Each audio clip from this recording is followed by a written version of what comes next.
It happened so fast. One moment, we were arguing. The next, his hand came down like a hammer. I heard the crack before I even felt the pain. My arm, broken. Just like that. He stood there, breathing hard, as if he had won something. That night, I lay on the cold floor of our home in Accra, clutching my arm, tears rolling silently down my face. He thought I would stay silent like I always had. He thought his money, his power, and his family name would protect him forever. But this time, something inside me snapped too, something deeper than my bone. I didn't shout. I didn't run to the police. I picked up my phone with my good hand and sent one message. Just one. It went straight to the minister's daughter, my old classmate. I told her everything. The abuse. The lies. The deals. The dirty secrets he bragged about while thinking I wasn't listening. I attached pictures. Audio. Screenshots. Proof he never thought I'd keep. By the next morning, his name was on every major blog in Ghana. His company's office was surrounded by press. His deals were cancelled. Investors pulled out. His own father called him a disgrace on national radio. That man broke my arm thinking it made him stronger. But he didn't know, my silence was his safety. And when I broke it, his empire fell apart before lunch. All it took was one message. And I made sure it was loud enough to shake his whole world. The marble floor of our mansion in Enugu was cold beneath me, but the blood running from my forehead was warm. I could barely breathe. My vision was blurry. But I remember everything. The shouting. His rage. The sharp slap that knocked me into the glass table. The way he looked at me, no guilt, no regret, just anger that I had spoken back. This wasn't the first time. But something was different now. As I lay there bleeding, I realized I had stopped being afraid. I didn't cry. I didn't beg. I just waited. Because I already knew what I was going to do. Hours passed. He left the house without saying a word, like he always did after his explosions. He probably thought I would clean up the mess, put ice on my face, and pretend nothing happened, again. That was his routine, and for too long, it had been mine too. But not today. Today, I picked up my phone with shaky hands and opened the folder I had been secretly building for months. Voice recordings, photos, bank transfers, screenshots of his conversations, even the videos he thought were deleted, I had it all. Every deal, every lie, every violent moment, saved with dates and names. I zipped the folder, typed a short note, and pressed send. The message went to someone he never expected, his business partner's wife. She had once whispered to me at a gala, "I know what he does. Be careful." I remembered that. She helped me from the other side. Later that night, as he sat in a restaurant laughing with friends, his phone lit up with one message: "Your wife just leaked everything." Within minutes, his face went pale. The screenshots were everywhere: Twitter, WhatsApp groups, even business forums. News blogs picked it up within the hour. His secrets were no longer secrets. The deals he made under the table. Exposed. The offshore accounts. Traced. The girls he paid to stay quiet. Their faces now had voices. His investors started calling, one after the other. His so-called friends backed away like he had a disease. And me? I was still on the floor, weak but calm, watching the storm I had created from my phone. The same phone he once threatened to smash. The same phone he ignored when I asked him to stop. That phone became my weapon. He always thought I was too soft, too quiet, too dependent. He called me just a wife, like that meant I was powerless. But he forgot that quiet people listen, and smart women plan. By morning, the mansion felt empty. He didn't come home. His mother called me in tears. His lawyer tried to reach out. But it was too late. What I sent could never be undone. I didn't need to scream. I didn't need revenge. I just needed the truth to be louder than the lies he told. He left me bleeding on that floor, thinking he had won again. But while he was out pretending to be a king, I set fire to his crown with one message. Just one. And that was all it took. He always thought I would stay quiet. For years, that's exactly what I did. I stayed silent through the shouting, the threats, the long nights where he treated me like I didn't matter. He called me weak. He said I had no voice. And every time I cried, he'd laugh and tell me no one would believe me anyway. I believed him, for a long time. But something changed the day he grabbed me and pushed me into the doorframe so hard, I heard a snap in my arm. The pain was sharp, but the anger was sharper. I looked at him, holding my arm, and I knew I would never be silent again. For days, I wore the sling and said nothing. But in the quiet, I started collecting everything. I had already saved the screenshots of his texts, the voice notes he accidentally sent, the videos he thought were deleted. I had access to his laptop, his private emails, his fake bank accounts. He was always careless. He thought I wasn't smart enough to understand. He never thought I'd use it. But I did. I put it all on one USB drive, every lie, every illegal deal, every time he hurt me, and I waited for the right day. That day came faster than I expected. He filed a court case to make himself look like the victim. He wanted to make me seem unstable, angry, dangerous. He told everyone that I was the one who needed help. He didn't know I had already packed the truth in my purse. So I walked into that courtroom with my head high, my arm in a sling, and that USB in my hand. The judge looked at me, and I didn't tremble. I spoke clearly. I said, "Your Honor, everything you need is right here." They plugged it in. The courtroom was silent as videos played of him screaming, threatening, admitting things he never thought anyone would hear. The audio of him laughing about hiding money. The screenshots of him cheating, lying, manipulating deals to steal from partners. The whole room shifted. His lawyer looked stunned. The judge raised his eyebrows. And him? His face went pale. For the first time, he couldn't talk his way out. He couldn't twist my words. My evidence spoke louder than anything he could say. His parents, sitting behind him, left the courtroom before it ended. His friends stopped answering his calls.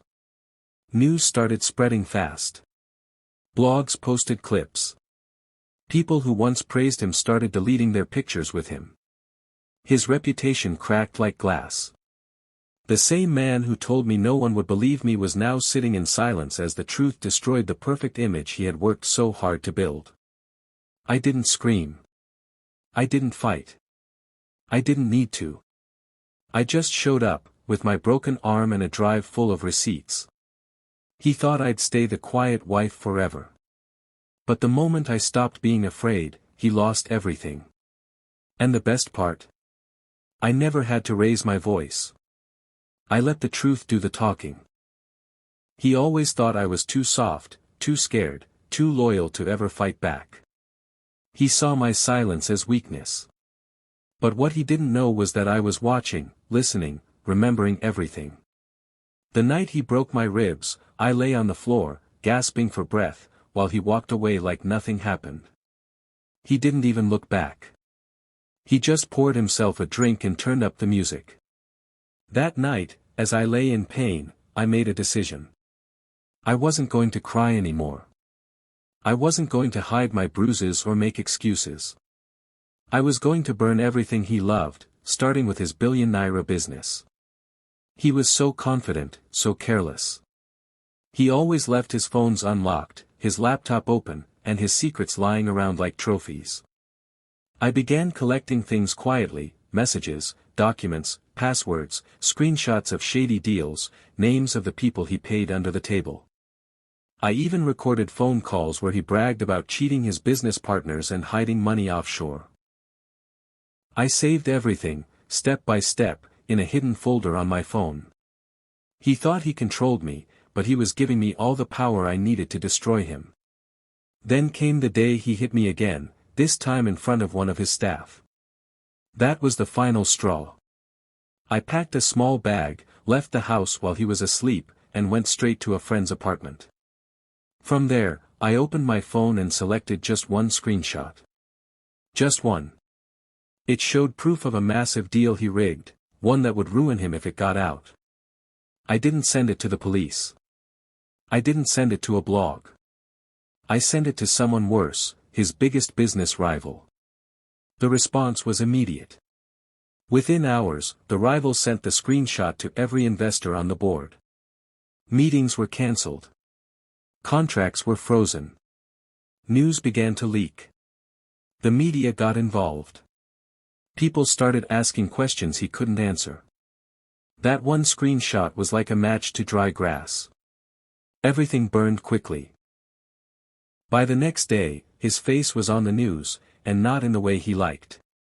Headlines read, CEO caught in shocking scandal, business tycoon under investigation, sources reveal internal betrayal. His company's stock dropped overnight. His investors pulled out. He tried to reach me, but I had already changed my number. His lawyer sent threats, but I wasn't scared. I had backup files stored in 3 places, ready to go public if he tried anything. He broke my bones thinking I'd stay quiet, but he forgot something important. When a woman has nothing left to lose, she becomes dangerous. The business he built on lies collapsed in days. His name, once respected, became a joke. And me? I found peace. Not just because I got away from him, but because I finally found my strength. I never needed to fight with fists. I fought with truth. He thought he was untouchable, too powerful to fall. But all it took was one screenshot. One truth in the right hands. And the rest? The rest was fire. He always laughed when I cried. He called me dramatic, emotional, weak. Every time he hurt me, whether with words or fists, he would say the same thing, "Who will believe you?" He thought I was scared of him. And for a while, I was. I stayed quiet, played the role of the perfect wife, smiled at events, and kept my pain behind closed doors. But deep inside, I was tired. Tired of pretending. Tired of protecting a man who didn't care if I lived or broke. Then one day, during an argument, he pointed at me and said, "Go ahead, speak. No one will listen. They'll all take my side." That was the moment something inside me snapped. I looked him dead in the eye and thought, "You just gave me permission to ruin you." He had no idea I had been collecting voice notes for months. I started saving them after the first time he screamed at me and accidentally admitted to stealing money from his company. He loved to talk when he was angry, and I let him. He confessed to things he never should have said out loud, bribing officials, sleeping with clients, even hiding accounts from his own investors. And like a fool, he sent voice notes during his rants, not realizing I was keeping every single one. I waited. I was patient.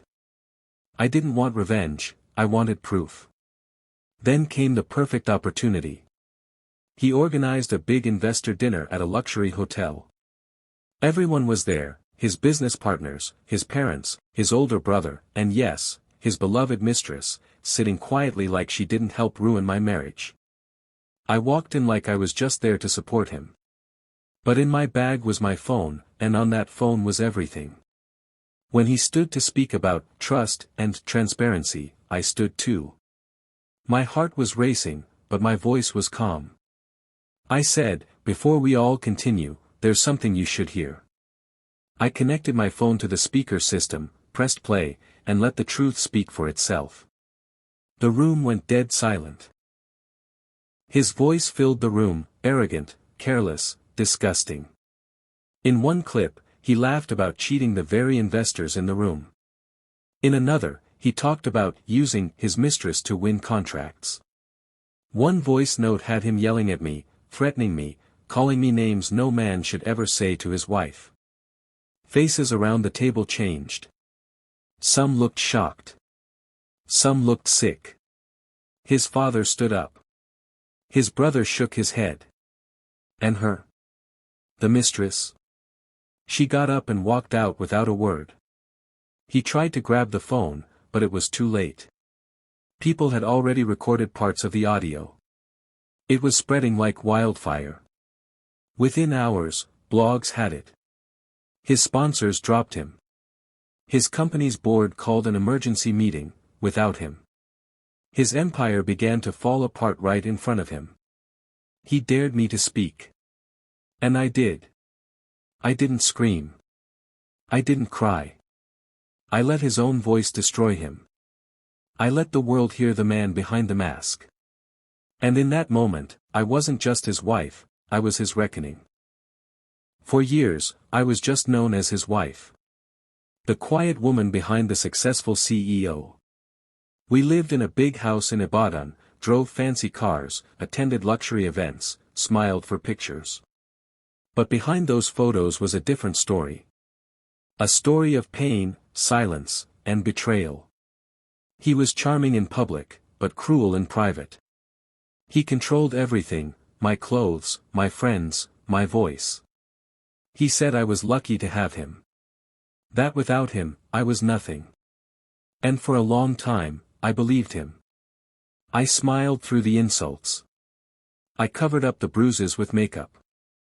I said, I'm fine, even when I was breaking inside. No one saw the truth. Until I decided to show them. One evening, after another one of his angry outbursts, I sat alone in the guest room, holding my phone, shaking. I looked at the photos, the videos, the voice notes I had quietly saved over the years.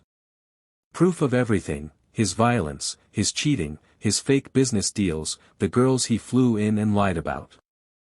I never planned to keep them. But something inside me always told me, one day, you'll need this. That day had finally come.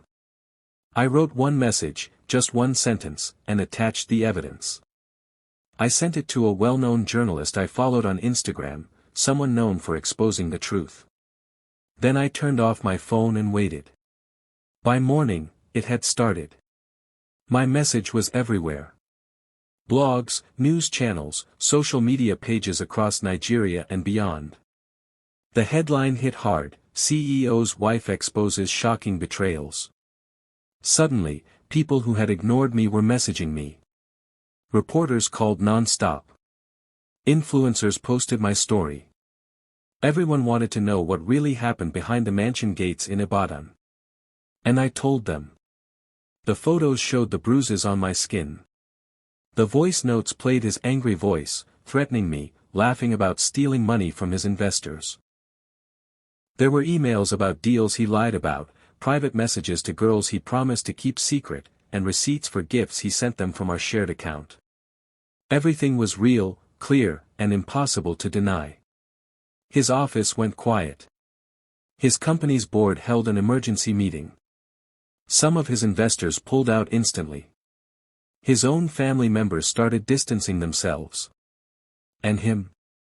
He tried to do damage control, but the truth had already taken over. His mask had been ripped off, and everyone could see what he really was. For the first time, people didn't just see me as his wife. They saw me as a woman who refused to stay silent. A woman who took her pain and turned it into power. I got messages from women all over Africa, saying, "You gave me courage, you made me feel seen, you told my story." I never expected that. I wasn't trying to become famous. I just wanted the truth to be louder than his lies. He built his reputation on fake stories and fear. I tore it down with one real message. From pain to power, that was my journey. I was just his wife in Ibadan. But now, the world knows my voice. And I will never be silent again. For so long, I cried in silence. I cried when he shouted at me, when he called me useless, when he stayed out all night and came home smelling like another woman. I cried into my pillow so no one would hear. I didn't tell my friends. I didn't tell my family. I just kept hoping he would change, that maybe one day he would love me the way I loved him. But he only got worse. He made me feel small, like I was nothing. He said no one would believe me if I ever spoke out. And I believed him, until the night he hit me, then walked away like I didn't matter. That night, something inside me broke. But not in the way he expected. I wiped my tears and picked up my phone. I had everything saved, screenshots of his cheating, videos of his anger, voice notes he sent to other women, bank statements that didn't make sense. I opened my messages, typed one line, and attached the files. Then, with one deep breath, I hit send. The message was simple. Since you think no one will believe me, let them all see for themselves. And I forwarded it to every single contact in his phone. His business partners saw it. His church pastor saw it. His mother, his colleagues, his side chicks, everyone. Within minutes, his world flipped. People started calling, asking questions. The truth spread fast, louder than any courtroom drama. And me? I didn't say a word. I let the truth speak for me. My tears were silent, but that one message was louder than thunder.